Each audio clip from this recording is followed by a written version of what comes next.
तो नमस्कार दोस्तों, कैसे हो? Good morning. तो यहाँ पर वर्ग 3 के डॉक्यूमेंट अपलोड चल रहे हैं और मैंने अपने एक दोस्त के डॉक्यूमेंट अपलोड कर दिए दोस्तों, और उसको सबमिट भी कर दिया। उसके पहले मैंने कुछ स्क्रीनशॉट ले लिए थे ताकि मैं वीडियो बनाऊंगा तो आपको ये चीज़ें स्क्रीनशॉट के माध्यम से दिखा दूंगा। तो देखिए, जब डॉक्यूमेंट अपलोड करने जा रहे हो तो आपको पहले आपको जिला सिलेक्ट करना पड़ेगा, है ना।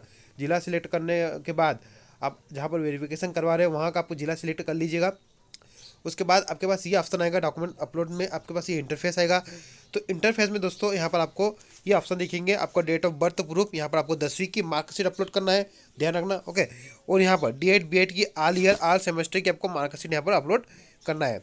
आपको 12th की मार्कशीट भी अपलोड करना है यहाँ पर, ओके। और आपका MP डोमिसाइल का सर्टिफिकेट यहाँ पर अपलोड करना है।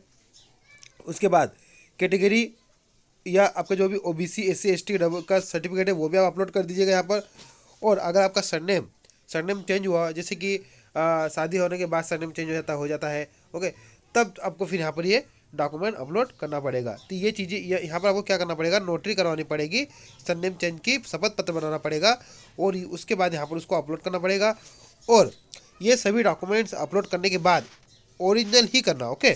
किसी की फोटो कॉपी अपलोड मत कर देना, क्योंकि कल एक कैंडिडेट ने मुझसे पूछा था, सर क्या मैं फोटो कॉपी अपलोड कर सकता हूँ, मेरे डॉक्यूमेंट्स वो यहाँ पर आया हुआ था, बाहर कहीं पर है। तो मैंने कहा कि आप गलती से भी ये मत करना, फोटो कॉपीज तो आप अपलोड ही मत करना, ओके।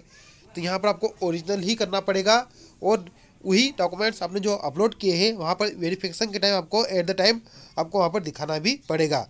तो ये डॉक्यूमेंट्स अपलोड हो रहे हैं। उसके बाद यहाँ पर फीस लग रही है।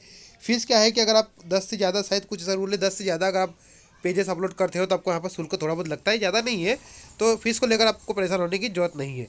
तो ये अपलोड करने के बाद नीचे क्या लिखा हुआ वो भी आप देख लीजिए, क्योंकि यहाँ पर आपको किसी प्रकार की कोई गलती नहीं करना है। देखिए यहाँ पर जैसे कि 18 पेज अपलोड किए थे मैंने, ओके। तो यहाँ पर टोटल फीस लग गई 55 रुपये। तो यहाँ पर देखिए आप क्या लिखा हुआ है, यहाँ पर आपको टिक करना है। उसके बाद लिखा हुआ है, इसको ध्यान से पढ़िए कि प्राथमिक शिक्षक के पदों पर नियोजन अंतर्गत दस्तावेजों को अपलोड करने के संबंध में अभ्यर्थियों को सूचित किया जाता है कि वे जन्म तिथि संबंधित अभिलेख, 10वीं की मार्कशीट, शैक्षणिक योग्यता में 12वीं की अंक सूची, स्नातक उत्तीर्ण अंक सूची एवं शिक्षण प्रशिक्षण योग्यता D.Ed B.Ed BLED, है ना, 4 वर्ष की उत्तीर्ण अंक सूची अपलोड करना अनिवार्य है। इसके अतिरिक्त यदि अभ्यर्थी निर्देशिका कंडिका 3.2 में उल्लेखित कई अन्य समकक्ष, ओके, शैक्षणिक योग्यता रखता है तो उसे भी अनिवार्य रूप से अपलोड करना होगा। उपरोक्त के अतिरिक्त अभ्यर्थी आयु एवं आरक्षण संबंधित कोई लाभ प्राप्त करना चाहता है तो उससे संबंधित वैध प्रमाण पत्र अनिवार्यता अपलोड करे, अन्यथा उसे आयु आरक्षण संबंधित लाभ प्राप्त नहीं होगा। आगे हम देख लेते हैं क्या लिखा हुआ है। यदि अभ्यर्थी द्वारा आरक्षित सर्वर का लाभ लेकर शिक्षक पात्रता परीक्षा में आवश्यक पात्रता अर्जित की गई है तथा उसके द्वारा आरक्षण तथा आयु छूट से संबंधित आवश्यक अभिलेख अपलोड नहीं किया जाता है तो उसे चयन से वंचित किया जाता है। तो यहाँ पर ध्यान रखना, अगर आपने कास्ट सर्टिफिकेट या फिर जिस तरह से भी आपने आरक्षण लिया है वो सर्टिफिकेट अगर आपने अपलोड नहीं किया है तो फिर आपको यहाँ से बाहर कर दिया जाएगा, है ना। ये बात बिल्कुल ध्यान रखना। तो आरक्षण तथा आयु छूट से संबंधित दस्तावेज अपलोड नहीं करने वाले ऐसे अभ्यर्थी जिन्होंने आवश्यक पात्रता अनारक्षित संवर्ग के समान प्राप्त कर रखा है उनका विचार केवल अनारक्षित वर्ग संवर्ग में किया जाएगा।